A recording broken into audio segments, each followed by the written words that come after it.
There you go. He's already done it. Wow, wow, wow, wow, wow. So good to see you all. Everybody okay? We have some visitors today. We have visitors. Do you think,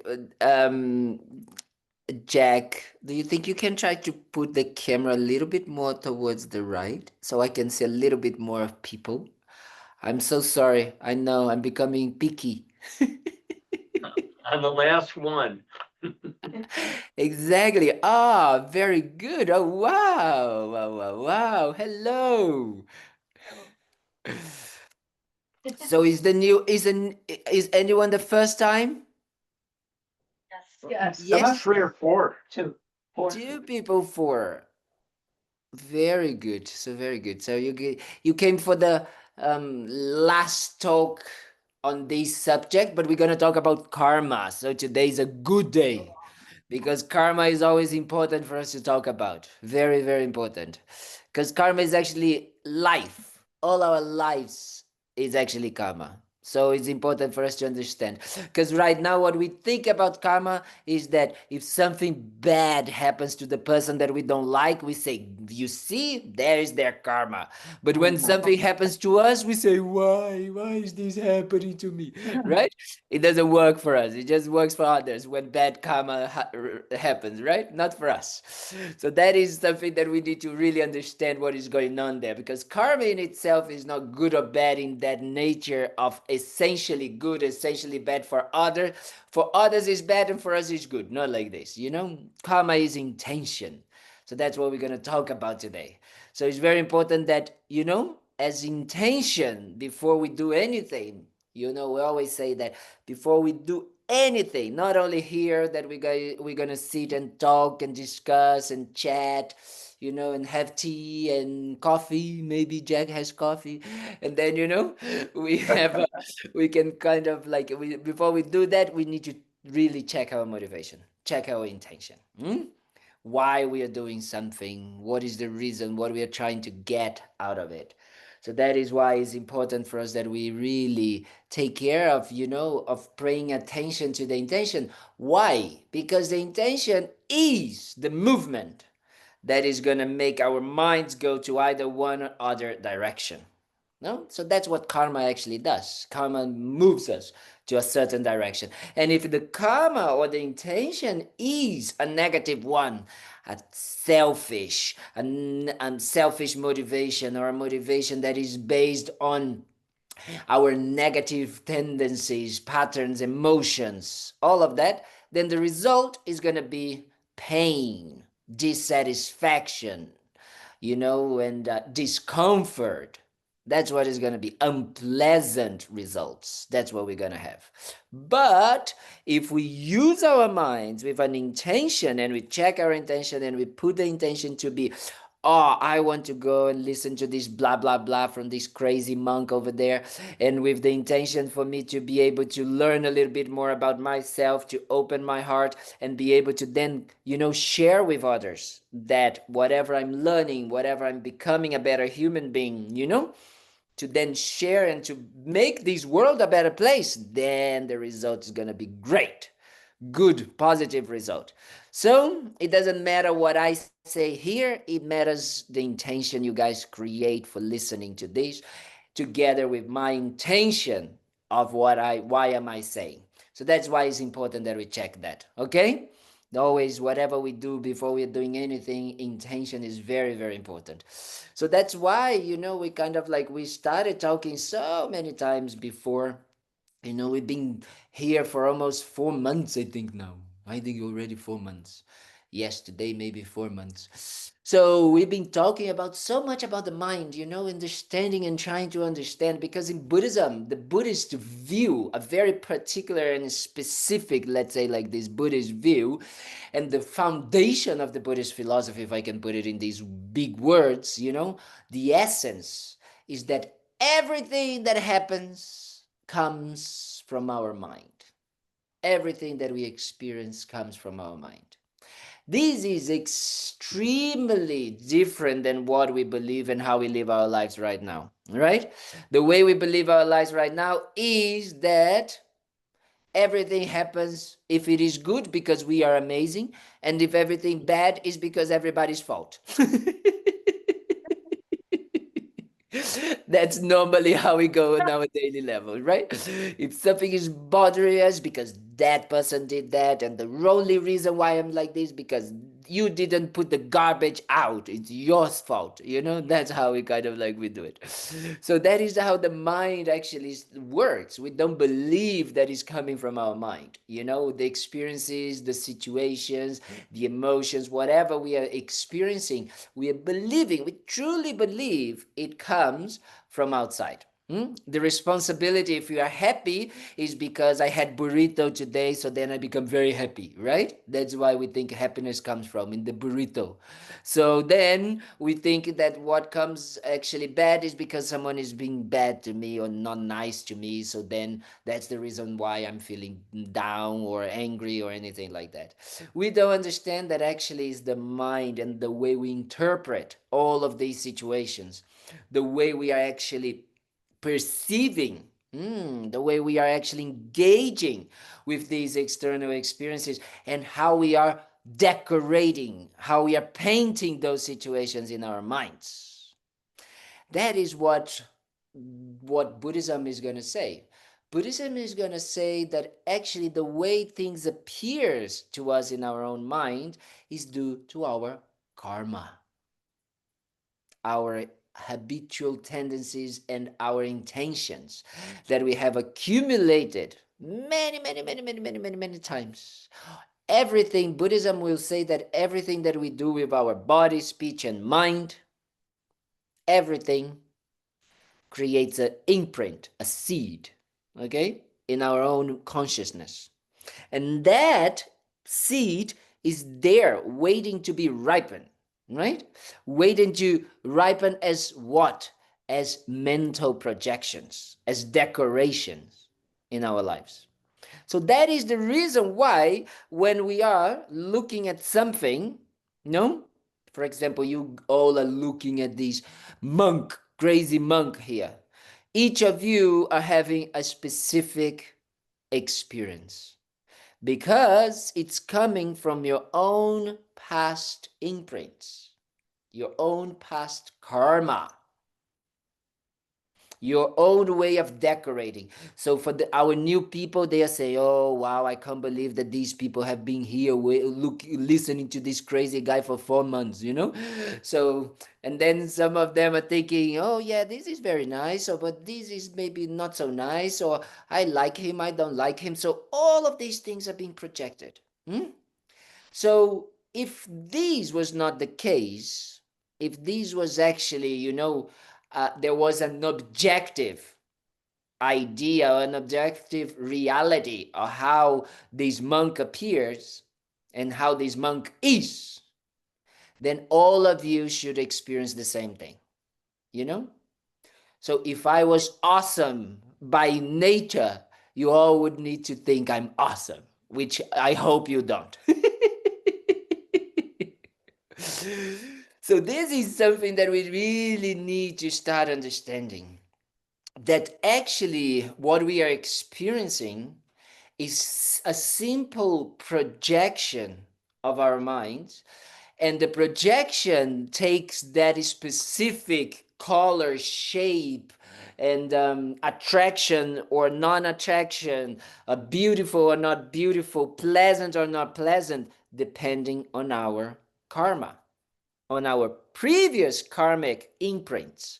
So because, for example, let's say when we were young, someone kind of like we were going to put our fingers on the electricity, and then someone just like screamed at us. So now we are very afraid of electricity, right? Or in the water. Normally water is very easy to see. Some people have like, fear of, because then we assimilate it in our minds as bad or as wrong or as not good. It's an unpleasant situation. So therefore, I just continue. Every time I see electricity, every time I see water, every time I see something, I project those qualities, those ideas, and I react to those projections, and I just keep going again and again and again and again and again and again, right? That's why old people like Bob, have that feeling that things are going again and again and again and again, right? They're just kind of like that idea that things are just keep coming again, right?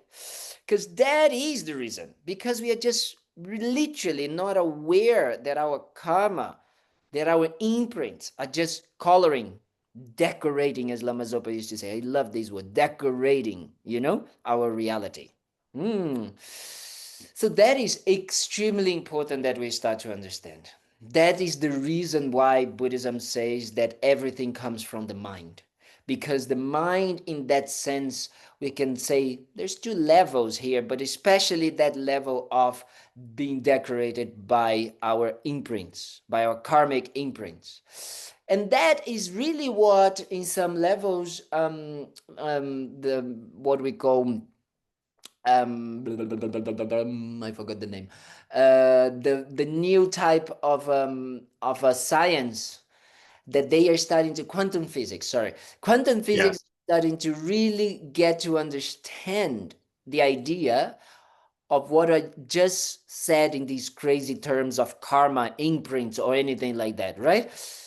Quantum physics is saying that information never gets lost. That's what they are saying. So this is exactly what Buddha has said 2,600 years ago. First, it's good to also put into context that Buddha didn't invent karma, right? He just observed things as they are, and he just brought to our awareness, because we are not really paying attention to these things.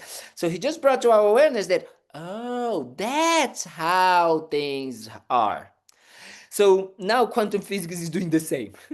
It's just coming and bringing to our awareness that actually all the types of mental activity that we have, everything that we saw, everything that we heard, everything that we smelled, everything that we tasted, everything that we touched, creates a neural pathway and creates some sort of, baggage or yeah, I don't want to use the word imprint, but it just creates some sort of baggage, some sort of information in our consciousness, right? And that information can be accessed anytime if we would want to and can. It's like AI, like this, exactly like AI, gotta have everything there.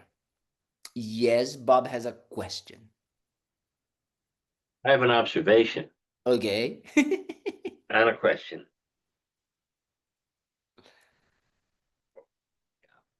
Are you saying that that information can be easily accessed?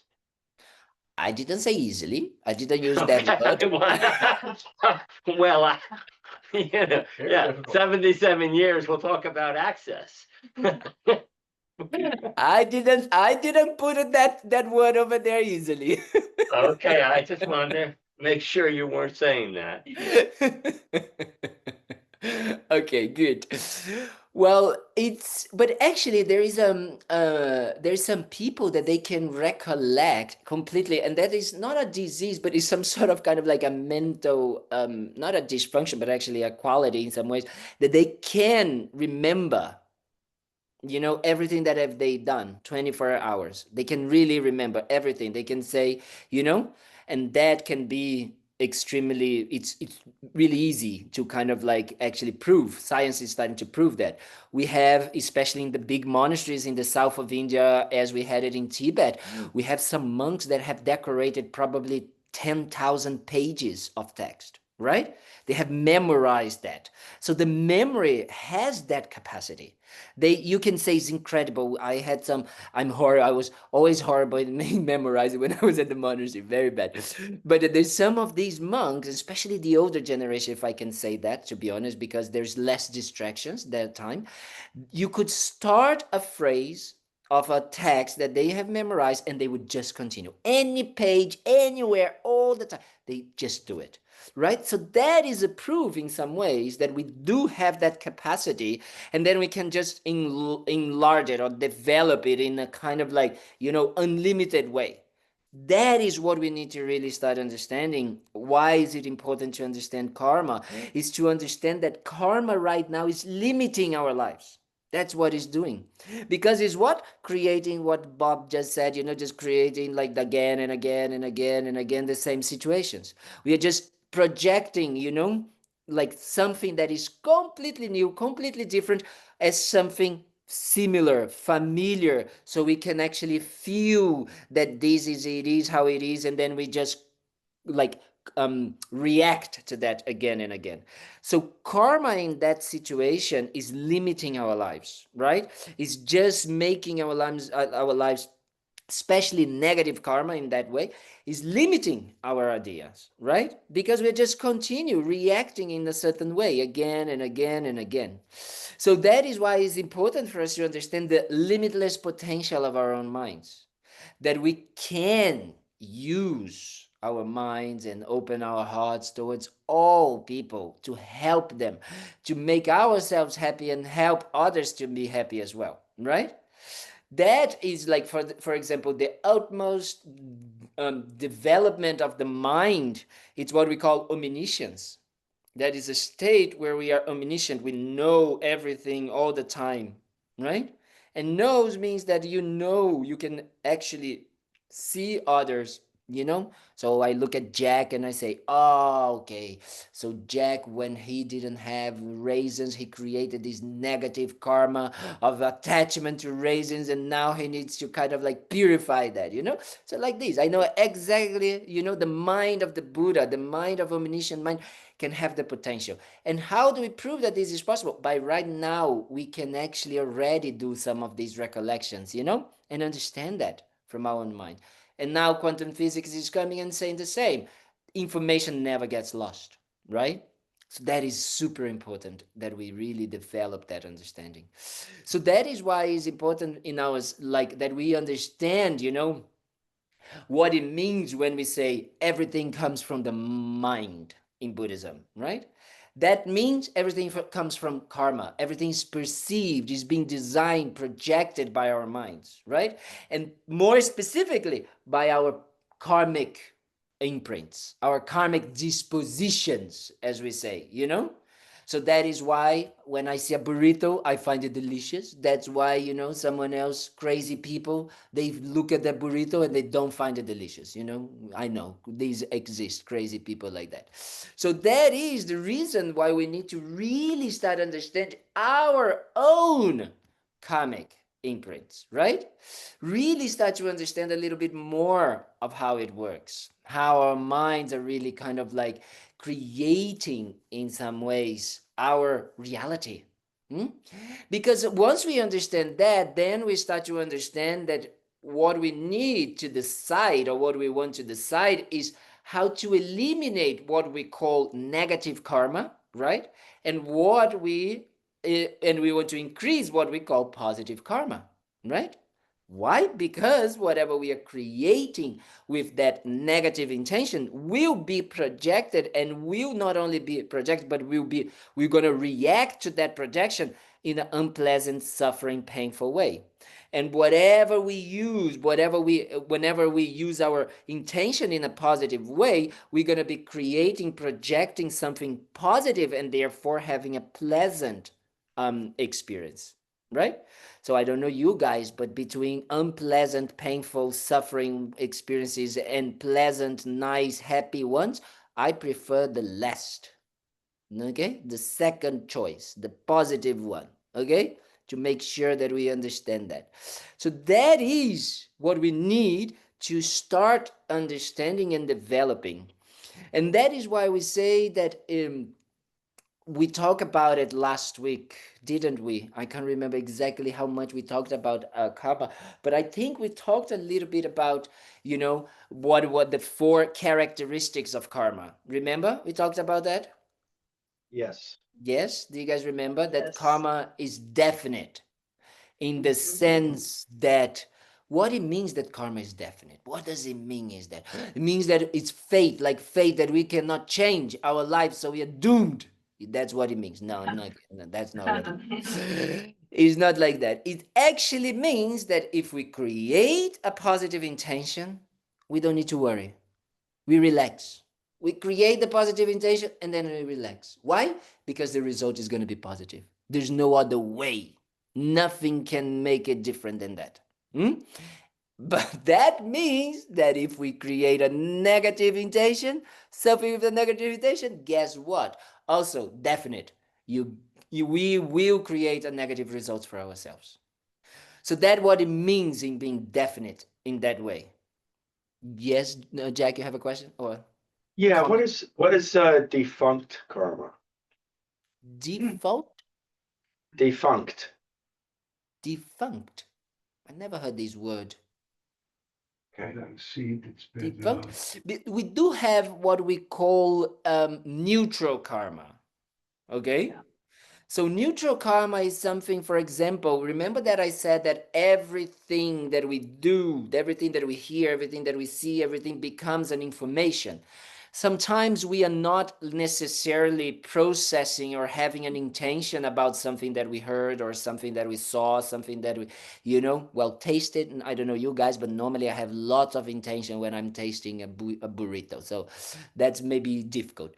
But definitely, like you can be driving and, it's like when Brian is driving and then Sandra is just there like blah blah blah blah blah blah blah blah, blah, and then he's just listening to this voice, but he's not really computing it, not really making something out of it. So we say that look at Sandra. Yes, I know exactly what you mean. So that actually happens. That means that his mind is not necessarily he's listening, so there is the action of listening, but there's no intention, there's no something being used with that information, let's say like that, right? So that in some ways is what we call like neutral karma, or it can be something that is just like done. Even kind of like dreams can have that, but that depends, because depends on which type of mindset we went to sleep. But like we don't create necessarily bad karma like if we kill someone in a dream. It's not like because we didn't have that intention controlled in this way. Only if we go to sleep thinking, I hope in my dream I can kill that person, then maybe a little bit different than that. Okay. Roy, you had a question or something? Would defunct karma maybe be purified or exhausted karma? I don't, Defunct. I don't know Defunct where means else. kind of like a dead, like dead. That's what it means. Yes. Okay. Yeah, I Yeah, I was, never, I never heard that translation, to be honest. But yes, I think what Roy just said maybe could be that, like that idea that is just something that is exhausted, like exhausted karma, right? That is maybe the word that we use. So if that, but I don't know, so I cannot really comment. Bob? Well, to me, defunct means not operable. So your description of it would Not apply.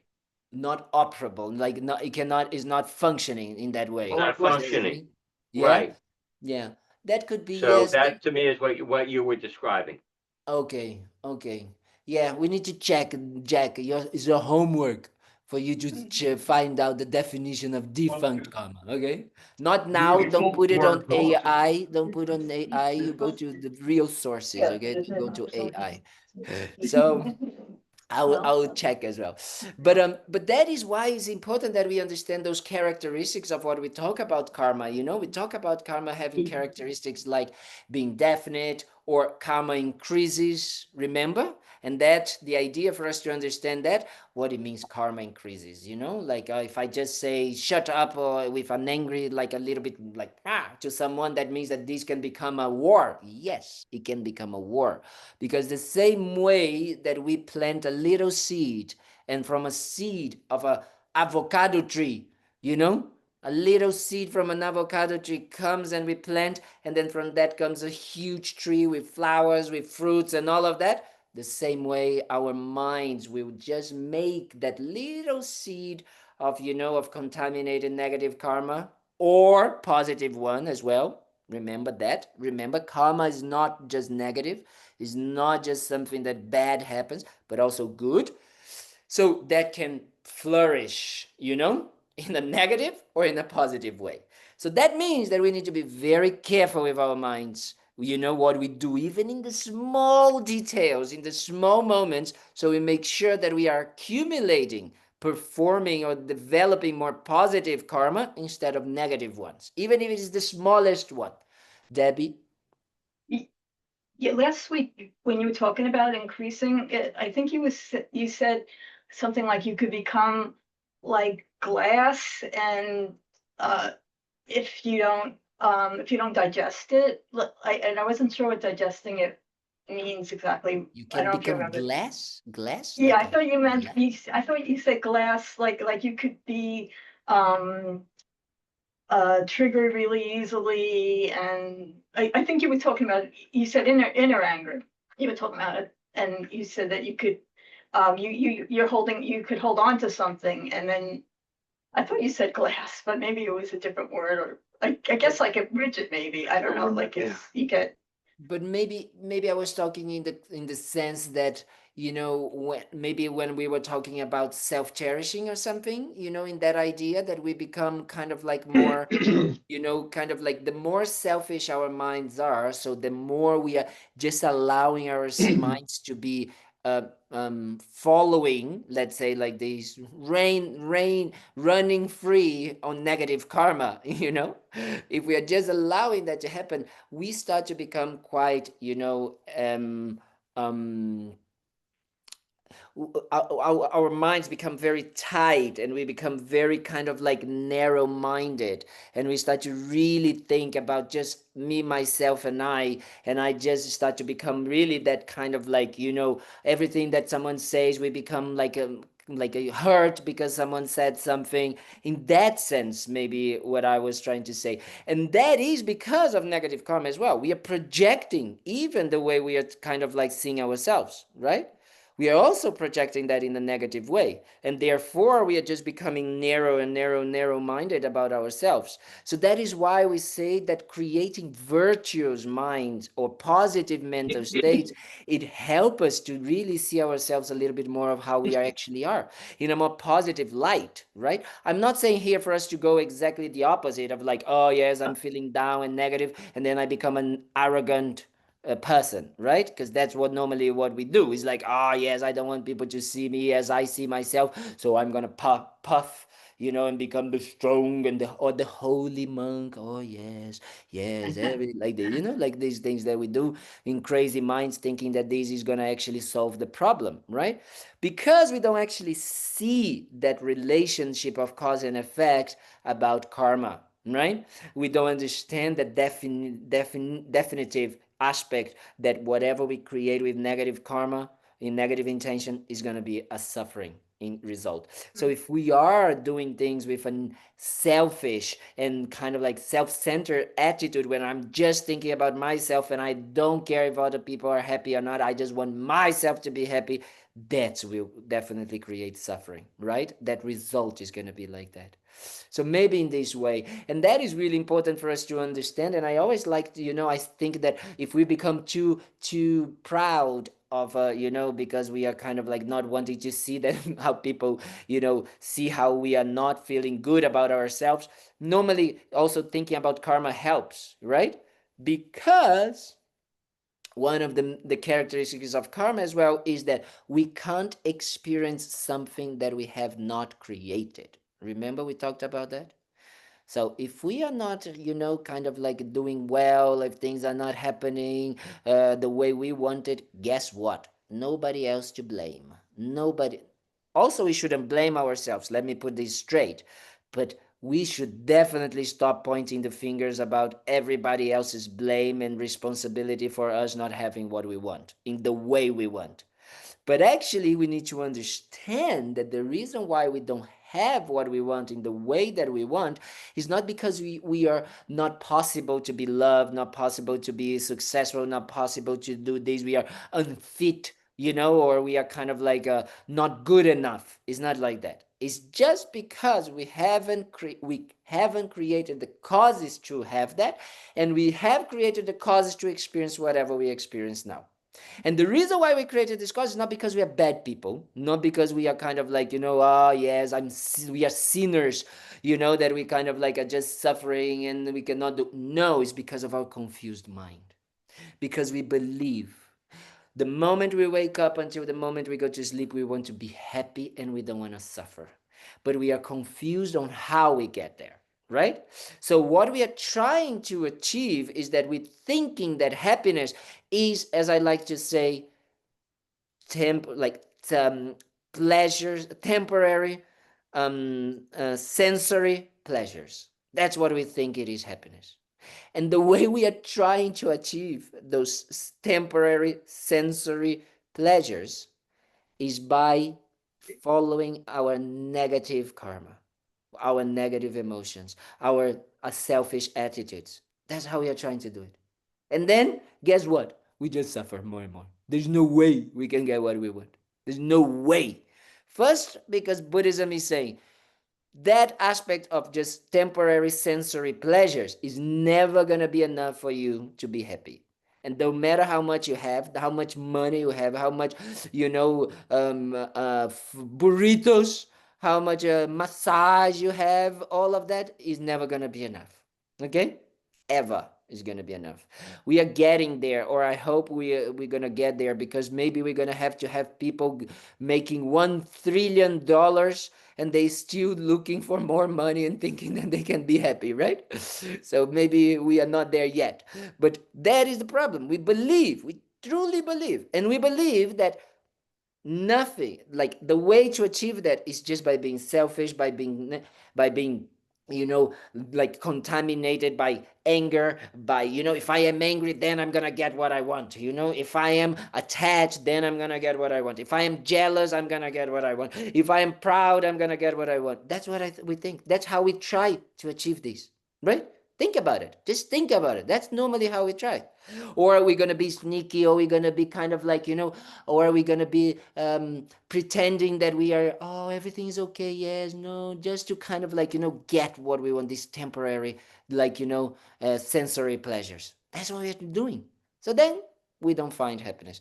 Then, as I like to say, that what made me get out of my finance work in private equity and all of that was because I was doing that, and my hole here was just stronger and stronger, right? Because I was getting all of these, trying to find all of these things, and nothing there. So I was a bit like, where is it? Because that's what people are telling me, right? That's what people are saying. Work more, get more, do that, be only thinking about you, be selfish, be arrogant, be all of that, and then you're going to have a lot of sensory pleasures and you're going to be happy. Nothing. Fooling us. That's what he was doing.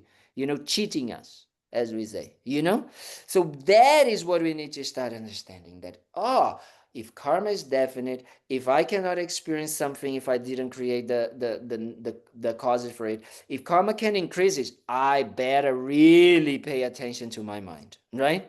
Really pay attention on how I am creating my experiences, how I'm creating whatever it is that I am experiencing.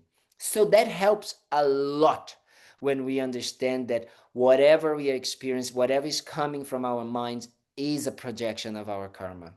Because when things start to become tough, difficult, if we start to see it in this way, we start to decrease a little bit that strong sense of concreteness, of permanence that sometimes we have in our minds. I always like, it's incredible to see that the reason why sometimes we make decisions. People, we have the tendency, I'm not saying people just out there, like and I'm talking about myself, we have that tendency to say, okay, if I deciding this, then this is going to be forever, right? We have that tendency. To think that if I decide this is going to completely change forever, and it's going to be like that. Well, not really, right? It's going to have a result, but that's it. And then it's going to have another result, and then another result, and always like that, right? So those ideas that we have, those mistaken ideas that we have about how things actually work and are, this is what creating us suffering. Okay? So that is why it is important that we understand those kind of factors, and especially that situation that a positive karma creates a positive result, and a negative karma creates a negative result. So in that way, it's important that we understand what we say, the types of result that we can have it in karma. You know, what type of result? We don't have just one result, you know, we just don't say kind of like from is almost like from one apple seed we can have different apples, right? Different sizes and different taste and different, maybe some doesn't don't work so much, or even like we can make apple juice, we can make apple things. So there's different results that can come from that little seed, right? Not just one type. So that is what we say when we talk about it, you know, we talk about the 4 types of result. And the first type of result that we actually have in whatever karma we create, like the first type of result that is going to happen is what we called ripened result. So that here, ripened result means the kind of like where that karma, where that action, where that like how that action is gonna build where we're gonna be. That's how, like a little bit what we say, you know. So let's say that is, for example, if I create the intention to go to, you know, a place with a beautiful beach or anything like that, then, you know, I'm creating that is the ripened result that I can get from that. But more than that, what actually karma is trying to say is that the type of ripened result that a positive or a negative action is going to really bring us is which realm we're going to be reborn when we die. That's what it's actually telling us.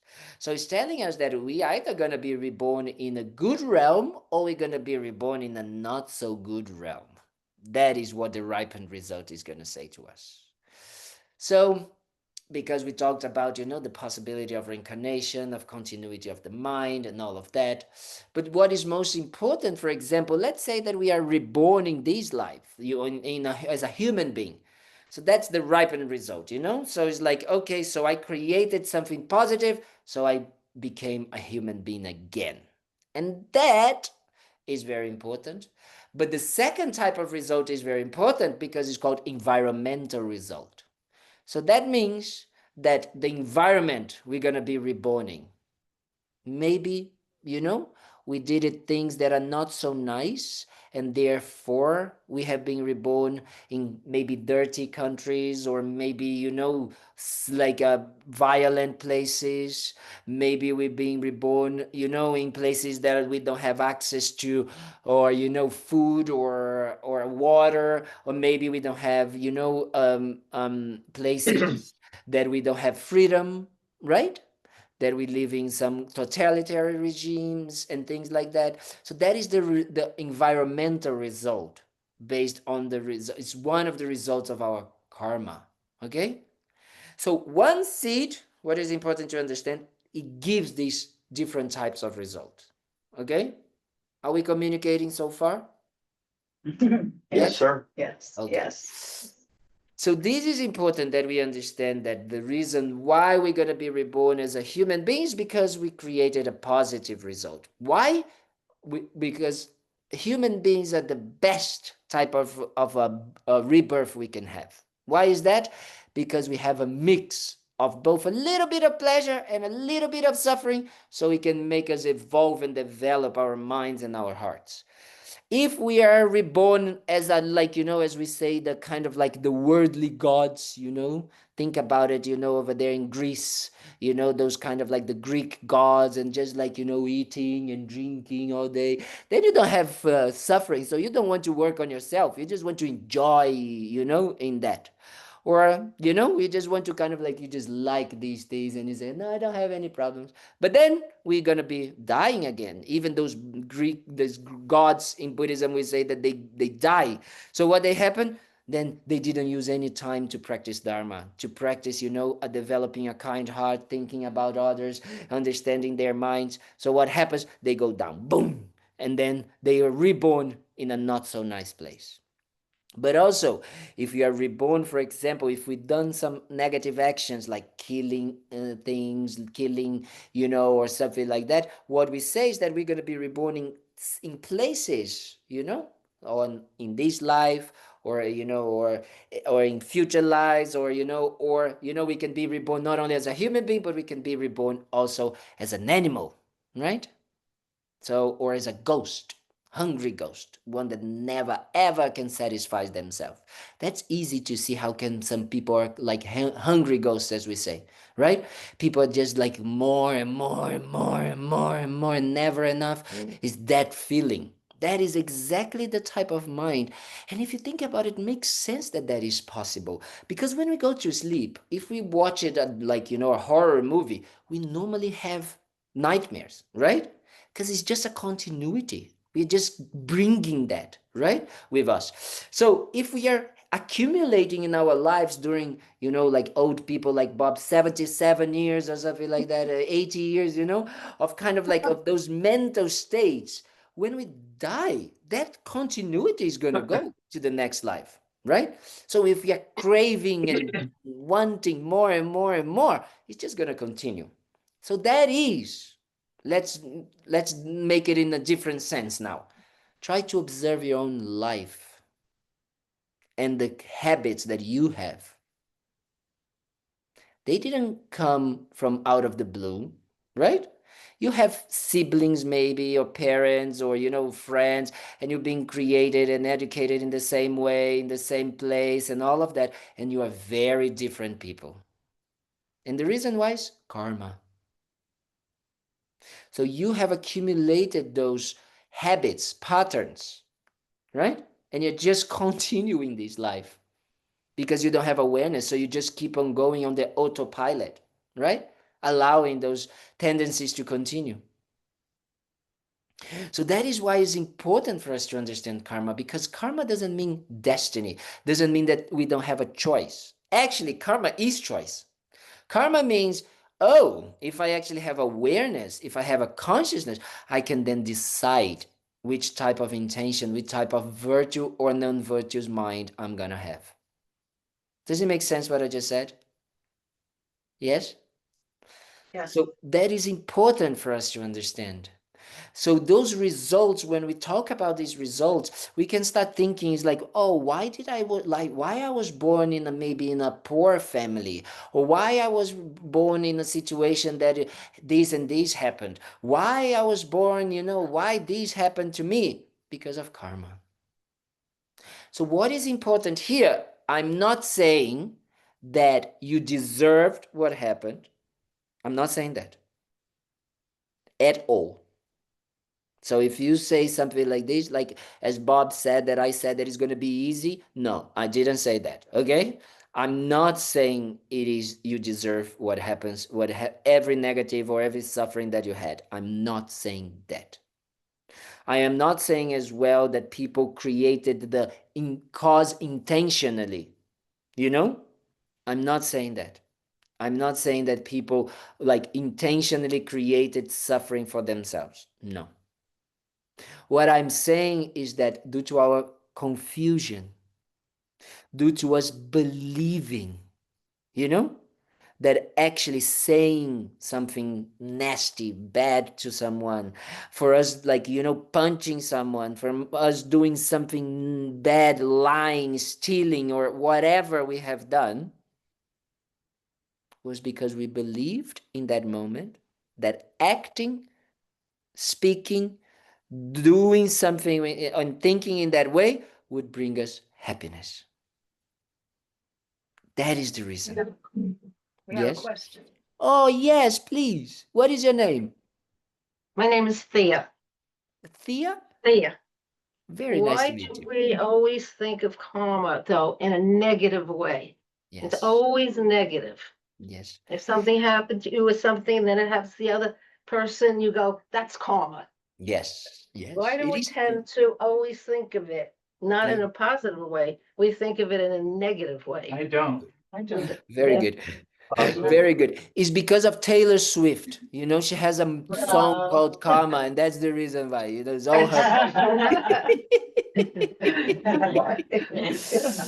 Our reason fault. is because the way, as I was explaining before, it's in our habit to blame outside for everything that is going wrong with us.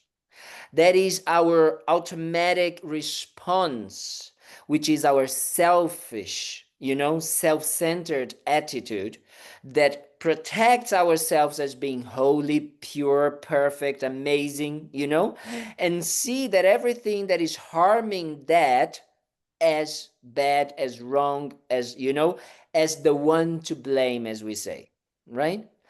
No, So but you're saying also that the karma, and you can, then end up being reborn into a bad neighborhood or bad this or bad that. So I pick it up as a negative. You can also be born in a good neighborhood. but this is Yeah, but one didn't of say the reasons. that. He did.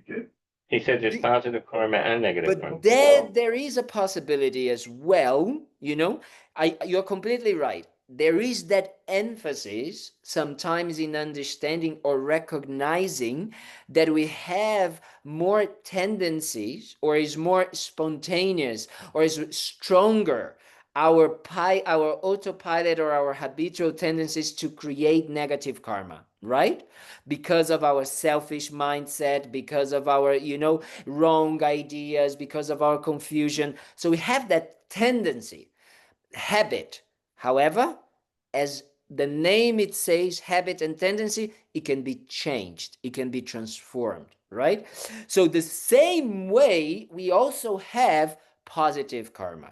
We have like aspects of our lives, for example, for us to be here alive as a human being, as living in America, as having food, as having all of the incredible material needs that we have, having a loving family, having these and health and all of that.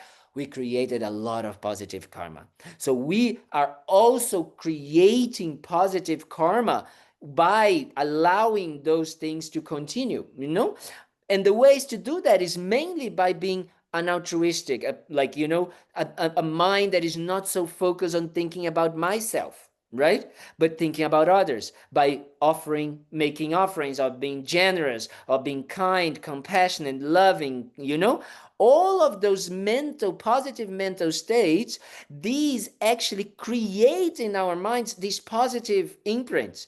And also the same way as the negative karma also creates good rebirth, creates good results, make us, be reborn in beautiful places like Florida, all of these things.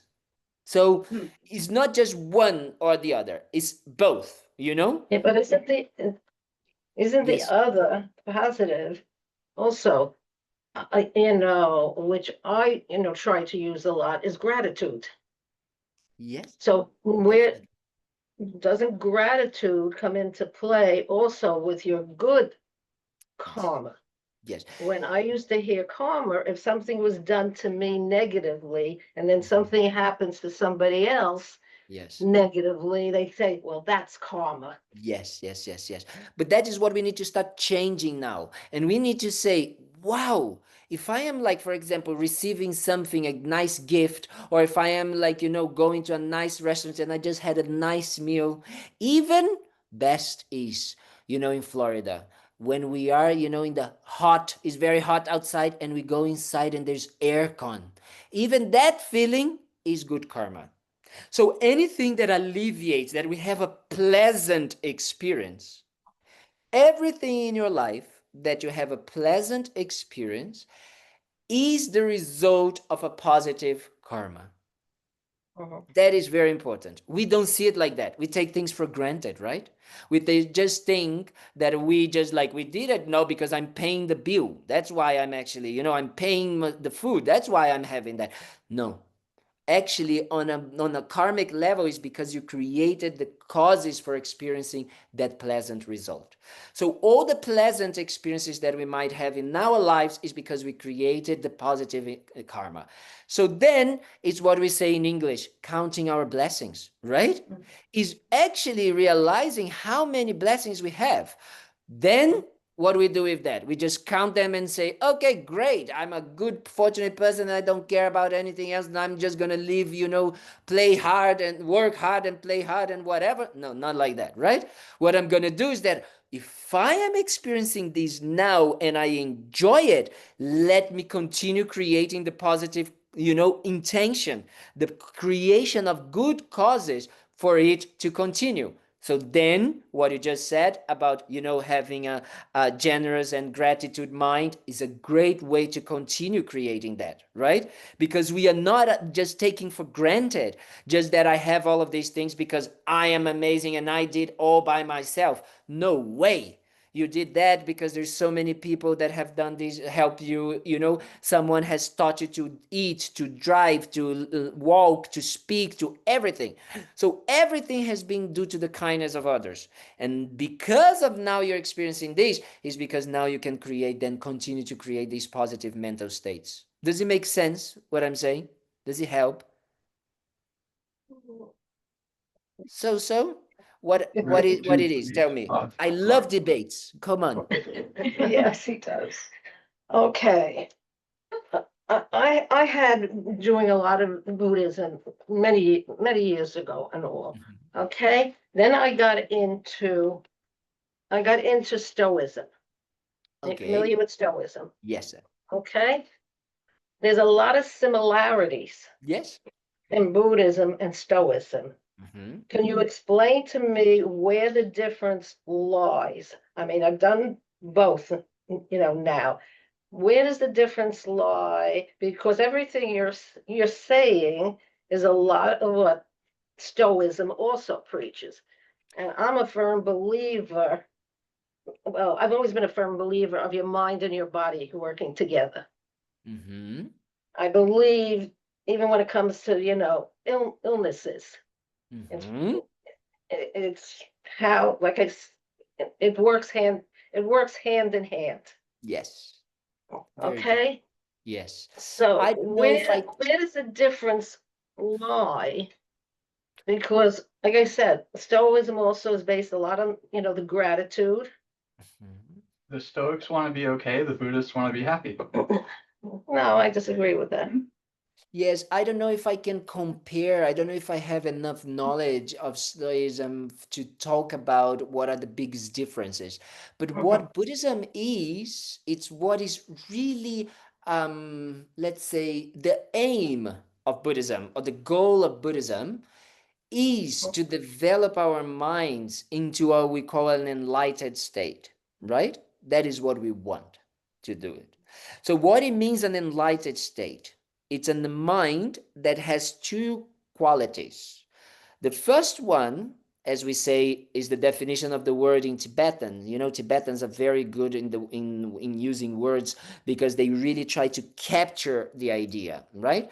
So the word is sangye, and sang in Tibetan means completely purified. So it means that we have completely eliminated suffering, all types of suffering, body and mind types of suffering, and we have eliminated the causes for those sufferings to never arise again. Okay? So that is the first aspect of the enlightened mind. It's a mind that has, and here especially when we talk about the causes of suffering, we are talking about three main things. All our negative emotions, disturbing emotions like anger, like jealousy, pride, attachment, and as I like to use this word, all the nuances of these emotions, frustrations, irritation, whatever you name it, all of these minds that disturbs our peace of mind, all these emotional aspects, we are free from it. We don't feel it. Okay, we don't experience, we don't feel it doesn't mean that we are suppressing it or anything. They just don't arise in our minds. Okay, and the moment that they don't arise, it means that we don't create the negative karma because we are not under their influence, and therefore we are not creating any type of negative intention, right? We are not wanting to harm someone, an eye for an eye, or, or because I want to grasp and use this person to bring me happiness. So there's no that, therefore there's no negative intention. Therefore, what I'm not creating any type of that continuity of, of habitual tendencies, as we say, right? As the karma, because I haven't talked about the other two results of karma, which is the result in accordance with the action. So that means that we create that habit to continue acting in that way. That is one, the other result. And the result in relation to the experience, the action in relation to the experience means that if I lie to someone, I'm creating the causes for someone to lie to me, right? That is the idea. So we don't create that anymore. So we eliminate that. But that doesn't make like these wrong ideas about myself and about others to arise. That only is eliminated when we eliminate what we call ignorance. And ignorance is a mental, confused, mistaken mental state. Mistaken in relation to what? In relation to how things exist and how we perceive them. So, we think that things are permanent. We think that things are arise without any cause. And we think especially that things have a objective self-existence. Buddhism is going to say that's not reality. Reality is that everything is impermanent. Everything is always changing. Everything works and exists due to causes and conditions coming together, right? So that is easy to see. Just see our body. Our body is an example of causes and conditions, right? So, and therefore, and that things are not objectively self-inherently existing. They exist because of, being causes and conditions, and we labeling those things. That's it. So that is the main goal that doesn't allow us to be happy, and that is what it makes us suffer. Then we have the ge aspect of enlightenment. The ge is the more we understand and we decrease these negative emotions, these negative karma, and these wrong views, the more we make our love, compassion, kindness, gratitude, all of these things that we already have in that, but now we have them, but they are conditioned and limited, right? They are conditioned to, as long as you're nice to me, I'm nice to you. As long as you're kind to me, I'm kind to you, right? And limited to the 1,000 people we know in our lives. We don't care about others. We don't care about if the cashier at the supermarket at Publix is in a bad mood. I don't care about her bad mood. I just want her to serve me and do what I want. I don't care if someone is just driving like a maniac and kind of like, cutting in front of me. I don't care about them. I just want, myself to get home whenever I want, however I want. That is the limitation and the conditioning, right? The Buddha's mind doesn't have that condition and limitation. The Buddha's mind is completely loving, caring, helpful, and wanting others to be happy and to not suffer. So that is the main mind.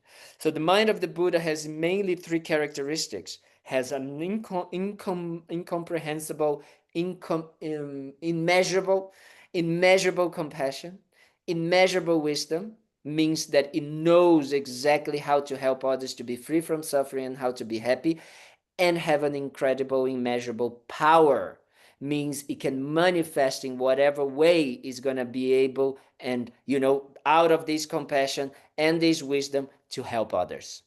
So that is the goal of Buddhism, right?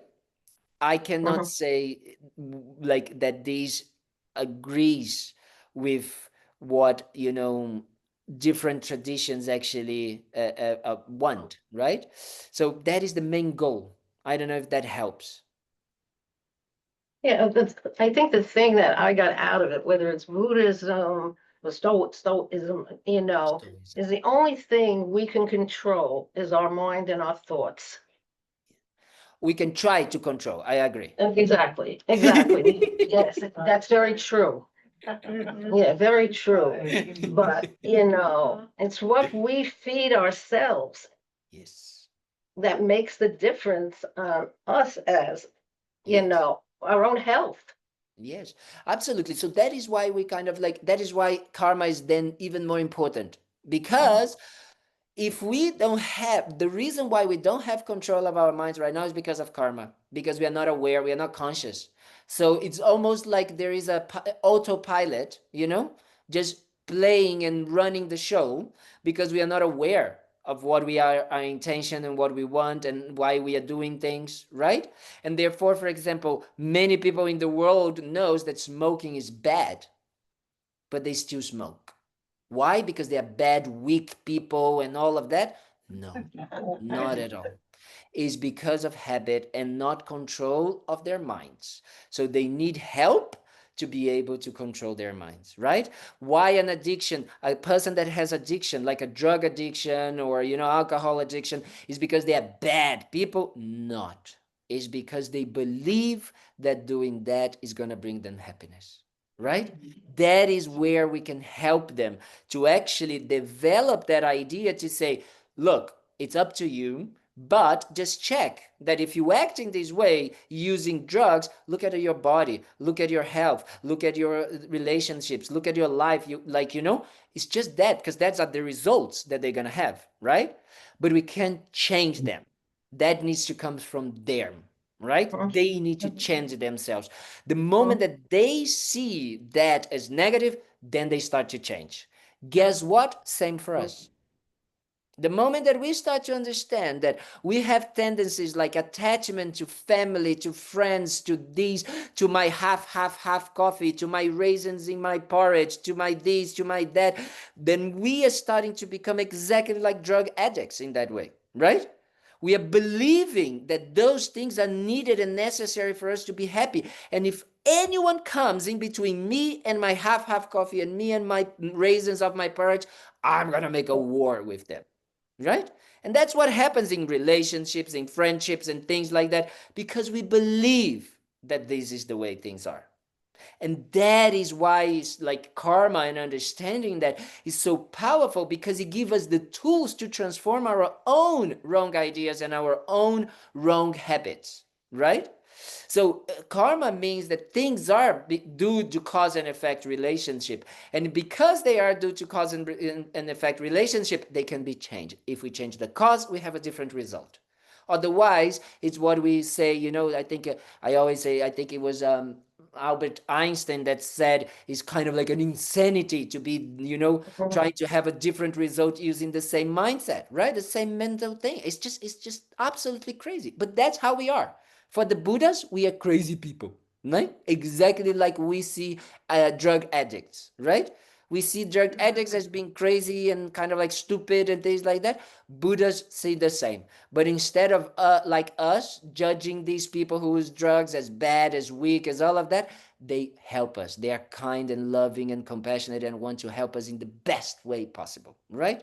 So that is the main difference. But that's why we need to understand how karma works, right? We need to understand that for really developing our minds, we need to understand that our intention creates the result. The way we put our intention, the intention is what is going to move our minds, what is going to move our thoughts, our emotions, our ideas, our like views and opinions. Oh God, we have so many opinions. Everything comes from this, right? And because of this, then the mind is what comes before every action of body and speech. Therefore, if we don't pay attention of what our intention is actually going towards, or what is creating thoughts that believe that speaking harshly or gossiping or lying or stealing or killing or doing all of these things, it's good and it's going to bring us happiness. So that is the goal of understanding karma in the Buddhism context, right? So that is why it's important that we understand the characteristics, how it works, but not as a blind faith. Check for yourself, right? And the idea of the results, check for yourself. Especially, I say, the Buddha used to say, don't believe in anything I say. And I say, please don't believe in anything I say, especially, but this crazy monk here. Investigate, check, make sure that what I'm saying is usable for you, right? That's a good word, usable, yes. You can Usable. Yeah, use, you can be Useful, kind of like yes. applied, to your mind. And then you check. So that is why it's important when we say about the different types of result. You can just say, it's like, oh yes, why I'm always kind of like, don't have money. And then you just check. Maybe it's because you're are not a very generous person, right? And you're always kind of like this, like kind of like, but then maybe you are a very generous person and you don't actually have money, but you don't care so much because you actually become happy every time you give to others. So you don't care. That is very funny as well, because the problem only comes when we start to see that situation as a problem, right? That is what the mind is creating. So, oh, I don't have money or anything like that. You go to India. We're gonna go to India. Jack is gonna come to India with us on that group. Only Jack is the Yeah. courageous one to go with the. We're gonna go to India and Nepal in next week. I think next week already. Yes, and then we we're gonna see so many like kind of like poor people that are going through a lot, but they have that understanding of, okay, I understand that is because they have karma, understanding of karma. So but they don't have sometimes the understanding of karma as cause and effect. They have an understanding of karma as defeat. Oh, it's just that's what I have and that's what I can do, right? Like not like this. But they can start to see that, oh, I only have $10. If I can give $2 to these people, they're gonna be happy. So I'm gonna do that, right? They don't have that mentality that we sometimes have, right? So I'm just giving you an example of generosity as one of them, but we can use everything else in our lives. So we can just check the way we experience, the way we are, the like especially our habits of like being, criticizing someone, or is someone say something and then we think, but how about me? Or and then like a situation happens and you see yourself kind of like thinking, oh, but I'm much better than them. Why this person is doing that? You just see, right? That those instant, spontaneous mental state. Oh, this person is so stupid. I'm much smarter than this. All of these is just karmic imprints. It's just habitual tendencies that we have. It's just because we have created those causes, and these things are just coming again and again and again and again and again, and we're just feeding them because we don't check if this is true. We just allow them to slide, as I like to say. The sliders when you go into the water thing, the water sliders, like this. We just go and then we just go again, and then we suffer, right? So that is the importance. That is the real what we need to start kind of like developing by understanding. And then when we say, oh, wait a minute, what do you mean that if I am kind of like, lying to someone, why people are lying to me if I don't lie to others? Yes, okay. Maybe in this life you haven't been, like a liar. However, I especially like people that like to go to these people that like see past lives and and all of these things. I always say, okay, which type of a king or queen or of you were in past lives? Because everybody was just amazing in past lives. Nobody did anything bad in past lives, right? Everybody's just, I was the pharaoh, the pharaoh, of somewhere. I was the king and it's always like this. And I always say, oh, really? And how about the habitual patterns that you have now? Controlling, stingy, like, doing other things. Where did this come from? Right? Oh, I don't know. I didn't know. But this life, I've been perfect. I've been amazing. I didn't do anything. Right? Well, let's face it, right? Because if we have those characteristics, if we have those habitual patterns and tendencies, it's because we created the causes to do that, right?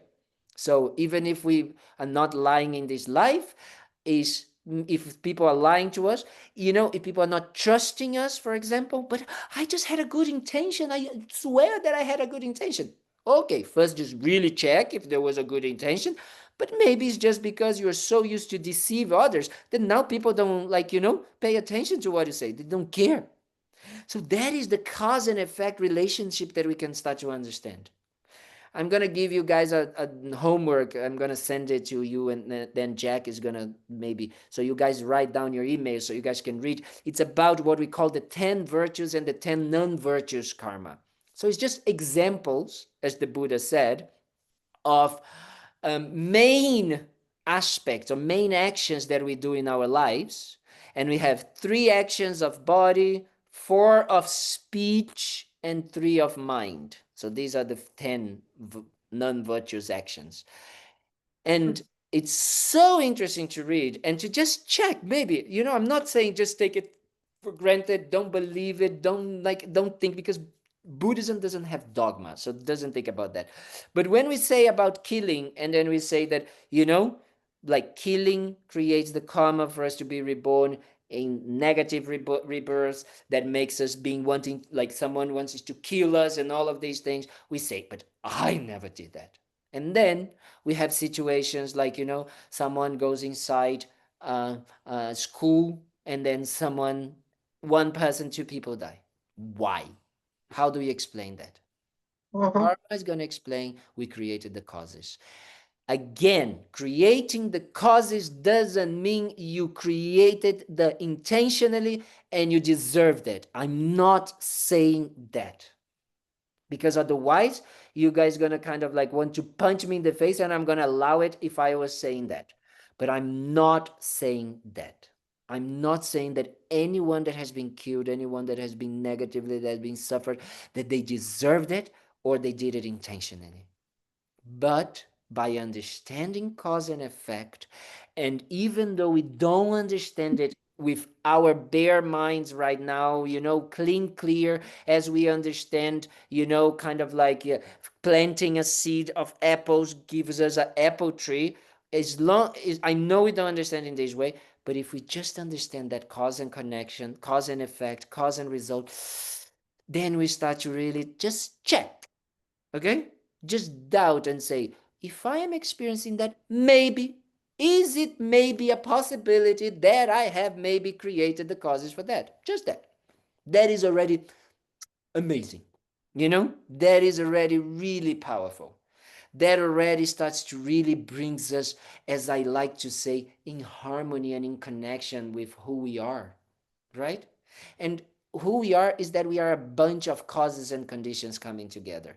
We have incredible positive causes and conditions. We have incredible difficult causes and conditions, but we have everything, and that's fine.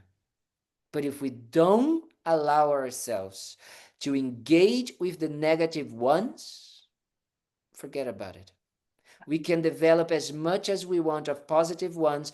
We're going to be creating, as I like to say, it's like using dishes. We make it dirty, make it clean. Make it dirty, make it clean. Then, no, that's not the goal, right? Remember, the goal of Buddhism is enlightenment. A mind that is completely free from suffering, negativities, everything. So that's what we want. So for that, we need to observe our karma, observe our negative tendencies, right? So that is why the Buddha taught what we call the 10 non-virtues. And the 10 non-virtues, the first ones are of the body: killing, stealing, and sexual misconduct, right? So killing, easy, killing. But in here, any being that has a mind, that has a consciousness. Guess what? The mosquito and the ant also has a consciousness, has a mind.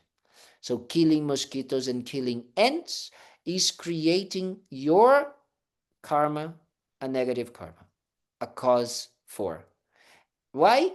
It's not as strong as killing a human being. No. We can talk about it, like, in November when we come back, we can talk about what we call, the different power action, the power of the object, as we say. Yes, not the same, but it is still killing. And especially, why? Why do we kill a mosquito? Because we are bothered. Because there's a little animal sucking my blood, and I don't want that. It's me, me, me, me, me, me, me, me, me. Right?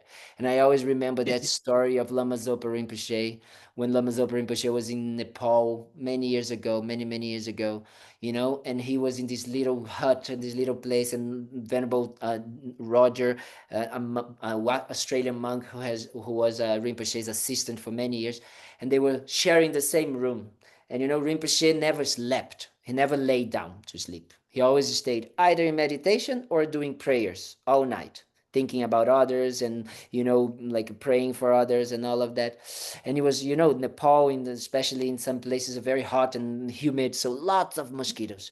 So then, Venerable Roger, of course, not like Rinpoche, was tired and wanted to sleep. So he was laying down. So it was two beds like this. So then Roger was just like sleeping here in this one. And then Rinpoche sitting in meditation. And then in the middle of the night, Roger wakes up and see Rinpoche's, with these, what we call the donka, out, full of mosquitoes. Full of mosquitoes. And then Roger went and said, "Hey, Rinpoche, no." And then, Rinpoche said, "Don't worry, I'm offering my blood to them." So that's what we can do. That's what we can achieve. We can develop our minds to even offer our blood to mosquitoes instead of like like this, right? So that is really the possibility. So killing is negative not because the Buddha said so. It is negative because the result is those four results that we will say is a reborn in a lower realm, in a negative place. The environment is going to be dangerous. The environment is going to be, like a violent. You're going to create the tendency to kill more and more and more, and you have created the experience to be killed. That is the idea. Of course, it's like that's what we need to analyze. Does it make sense? Does it make sense? How? And then we go, and then lying. What I say, the first is killing, stealing, same thing, right? And then sexual misconduct, same thing. Sexual misconduct means you cheating on your partner or cheating someone that has a partner, right? That someone has a partner and then you cheat with them, you just get along with them. That's what it is. Or you have sex with minors, with animals, or all of these crazy things that people does. So all of this is sexual misconduct. So what is that? The reason, the outcome for that is that, of course, the same result, you just continue doing it again, and then you have the result similar to the experience, but also you have the what we call a negative rebirth, and a lot of like when you go to places like humidity and like kind of like mold and raw and kind of like rotting and all of these horrible like horrible things like that is the result, right? Because if you think about it, that is what the body actually is. The body is a bunch of caca, of pus, of blood, of muscles, and all of these, right? We are a bag of bones, muscles, and things. Think about it. That's what we are, right? Like on a more just like on a gross level, That's what we are. So that's why. So these are kind of like negative things. So that's why we use. We say in this way. So, and like that with the different types of negative, negative tendon virtues, as we say. And the same time, the Buddha said, if you practice the opposite of it, right, is positive, they are positive virtues karma. For example, instead of course, not killing, no harming, but also saving lives. One of the biggest ways for you to increase your lifespan, we say, is by two things: saving lives. If you save someone, if you save animals, for example. That's why we did last year animal liberation. I bought thousands of worms from the bait shop that were going to be killed and eaten by the fish. And then we took it, we brewed a lot of mantras, we sing mantras, we put them around and all of that. And then I brought them to this park, nobody knows, in the middle of the night. And then I made a little hole and put them there, right? So that's what we kind of like what we do, because we are creating that aspect of saving lives from suffering. And of course, the other thing is offering food as well, because food is the nourishment for the body to live. So then offering food for others is also, and animals, anyone or people, that is a cause for a long life as well. Okay, so that is what we call the two aspects. Is like the negative tendencies, the tendon virtues, and the virtues karma. All of these, you can say, that is, because when I started listening about this, I said, this is too dogmatic for me. I don't like this, right? I don't like this thing.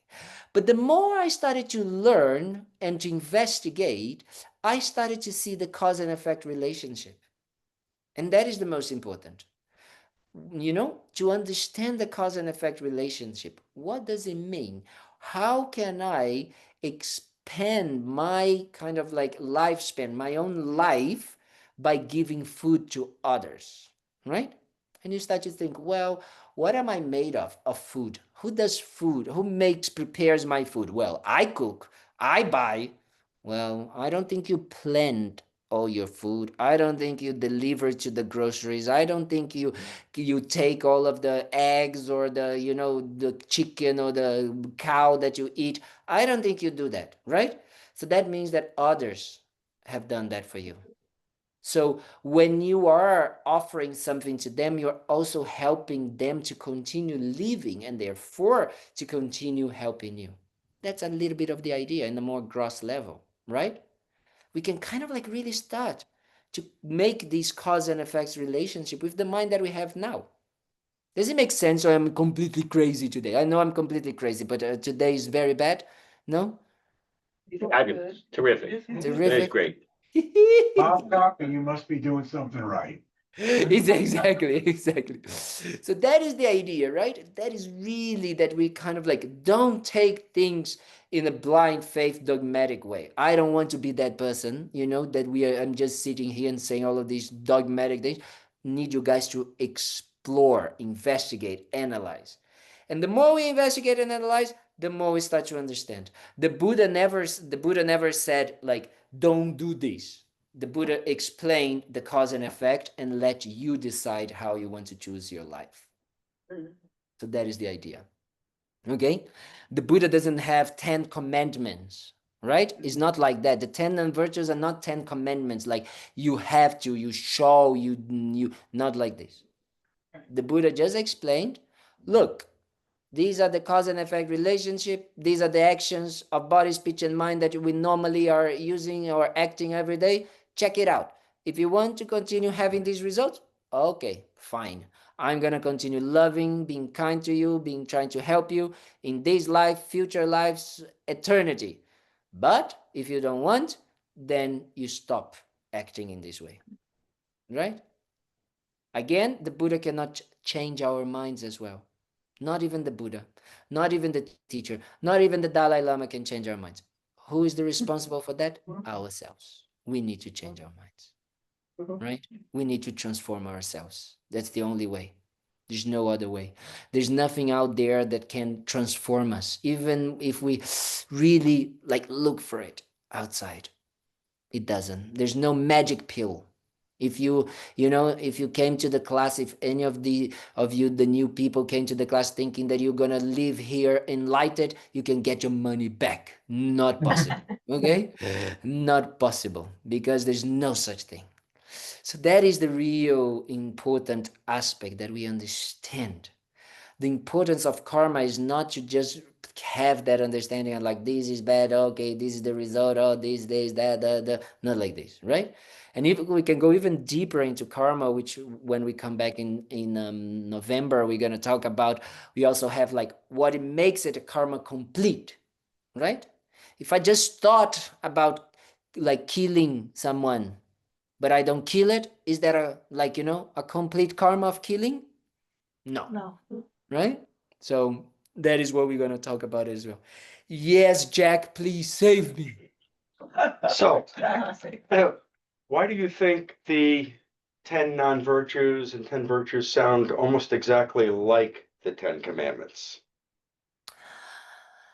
I think that if you think about it, actually, Buddhism existed 600 years before, kind of like any Christianity or anything like that. I don't know when the 10 commandments arised in the history, right? But I think that it was just really the idea, and I really like that we have, if you think about it, it's only called 10, but it's actually 3 of mind, 3 of body, 4 of speech, and 3 of mind, right? So that is actually the division. And I like it that the speech has 4, because as we can see, this is the one that we are really engaging with, right? Like harsh speech, gossiping, kind of like lying, all of these things. So then what is most important, and unfortunately, I have to say, is that the way normally is taught, okay, the situation of karma, sometimes I had the experience, and I'm not criticizing anyone, but sometimes it comes from this blind faith of this is like this. And I'm never been like that, you know. I'm a lawyer, I'm an accountant, I'm kind of like, I had an MBA in finance. For me, things needs to be very clear to prove to me why things are in this way. So it has to be from the understanding of cause and effect. And then more you understand the cause and effect and the results, the more you study the factors, the characteristics, the qualities, and then you study, the results, the types of results, and then you understand that what I said about, how to see what it makes a karma complete, and then you start to understand the mechanics of it. It's like, understanding how a car works. We might understand like bigger picture of like, yeah, there's an engine, there's gears, and that's it. You put petrol and that's it. That's how you kind of like. But then once you start to understand it and to study more and more, then you start to really understand what in the engine that makes the combustion to flame and make it move and all of that. You understand what I mean? So I think that because maybe the first time we encounter those situations with karma, it might look a little bit like that about the 10 commandments, because that's what we have as reference, right? We are all raised in some kind of like Christian, Jewish, like, like background, right? So that has in the back of our minds. Our society in some ways have those kind of like characteristics based on that, right? And that's not good or bad or wrong or anything. It's just as it is. It's just how it is. So, but then when you start to investigate, then it starts to make a bit more sense, right? It's not like the 10 commandments. It's not like just do that, don't do that. It's not like this at all. The Buddha never did that. Why? Because then the Buddha would be saying, I can help you in some ways, in a absolute way, right? Say, if you do that, you're gonna be rewarded or something like this. And he's not saying that. Because even if you stop killing, but you're doing that to be seen as a nice, holy person, you're still creating negative karma, right? You're not creating negative karma of killing, but you're creating negative karma of selfish mind, of, creating the 8 worldly concerns and all of that. So you're still suffering. So it doesn't matter. It's not an external thing. Karma is not an external aspect. Karma is an inner mind. It's the intention. That's what the Buddha was trying to help us. Okay? Does it help, Jack? In a perfect world. Yes. Well, I don't know if in a perfect world, but what I believe, after 12 years really diving into Buddhism, is that it's a step-by-step, day-by-day process, and we can definitely make it just our days a little bit better. And that's enough, and we go from Okay. there. But I have issues in the area. There's a tremendous amount of emotional issues from the young to the old out there.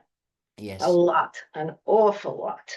Mental health. And all the doctors are doing is prescribing pills. Yes. Everybody is taking pills. Yes, I agree.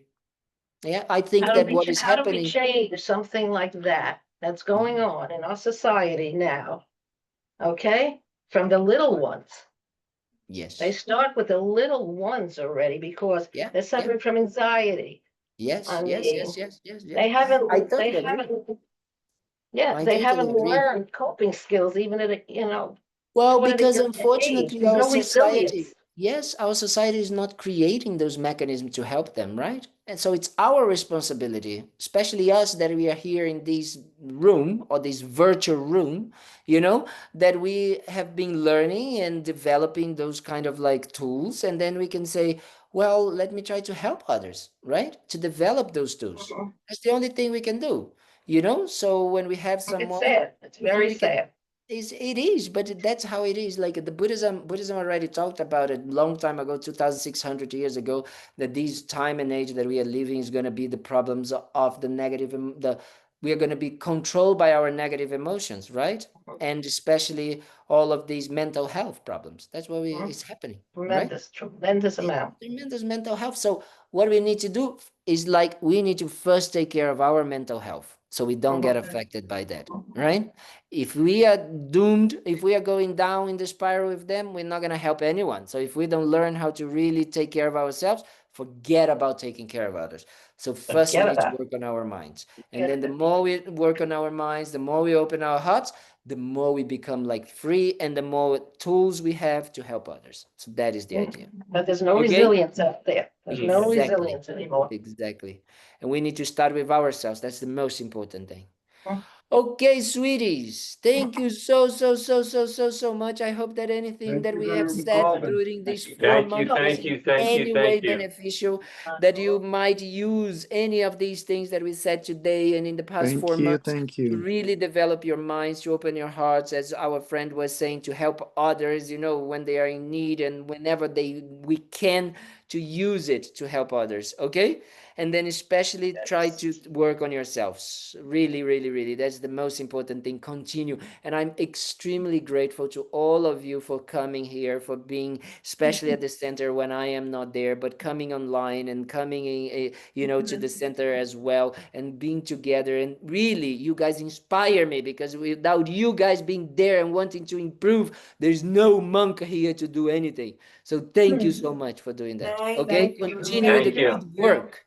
And I see you tomorrow morning for See you tomorrow meditation. morning. Thursday, I see you as well. Yeah. Bye, Thank you, everybody. thank you, thank you. Good night. Thank Good you. night. Thank Buenas you. noches.